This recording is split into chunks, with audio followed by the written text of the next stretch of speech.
Hi, I'm Robin Mountenay, and this is the Merkiomen Valley branch of the Reading Company. It's basically a 4 by 8 foot HO scale layout that's been added onto with a shelf extension and a staging yard, and it represents a Reading branch line in the mid-50s, specifically my birthday, July 25th, 1955. It's southeastern Pennsylvania. It's a composite of a lot of Reading branch lines. I've always loved the Reading, and over the years I've either ridden on or studied almost all of the branch lines that the Reading Company ran. So this has features of almost all of the branches.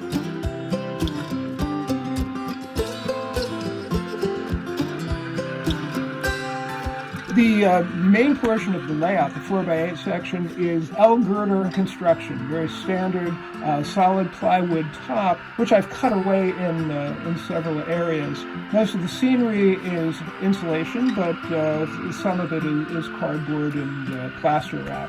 Also, one of the features of the layout is the backdrop that runs down the center of it. That's a bifold door. The layout was based on a plan in Model Railroader magazine back in 1995 and 1996, but it was a very different model that they were creating there. It was the Alkali Central, the California desert, and obviously this is not the California desert. Trackage is Code 83. It's a combination of several brands. Believe it or not, I use SnapTrack in the corners because it maintains very solid, reliable curves. And it's hard to tell that it is SnapTrack, but the rest is FlexTrack. Most of the turnouts on the 4 by 8 section are Walthers, which work very well.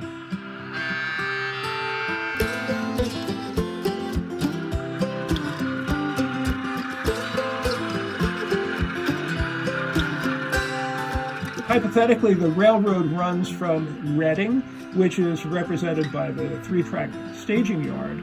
Then it goes through the small village of Blooming Glen, where it serves the largest industry on the layout, which is Fenstermacher's windows.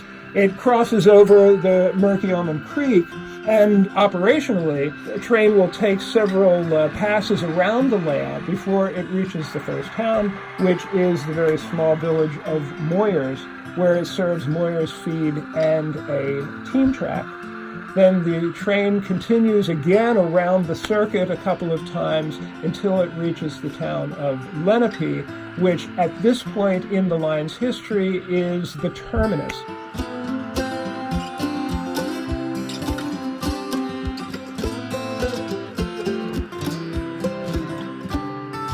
Tried to bring the layout to life by creating mini scenes, placing figures and vehicles and so on the layout.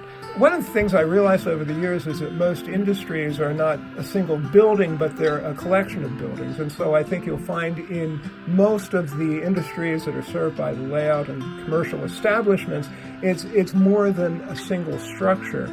You know, we try to represent what's being done in each of these industries with the placement of figures and forklifts and vehicles.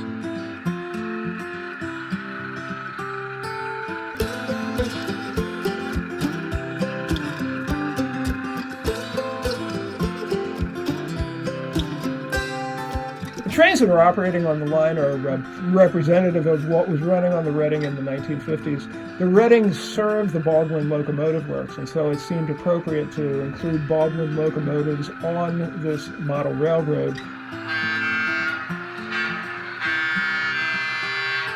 I'm retiring in 5 months, and I have to move as well, and I'm not taking the Merkiomen with me for good or for ill. I'm going to build another layout in retirement.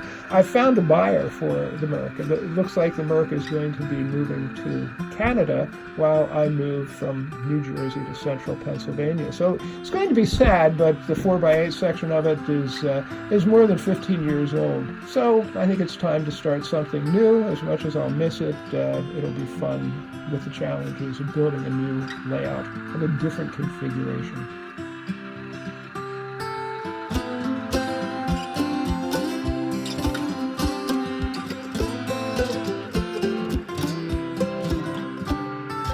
Most people discount the idea of building a 4x8 layout, thinking it's an antiquated design, and in some ways it is, but this layout can be operated as a point-to-point. I think that the separation of the layout into distinct towns and scenes really helps to create the illusion that it isn't a 4x8, that it's not simply a tail chaser, but it is an operating railroad.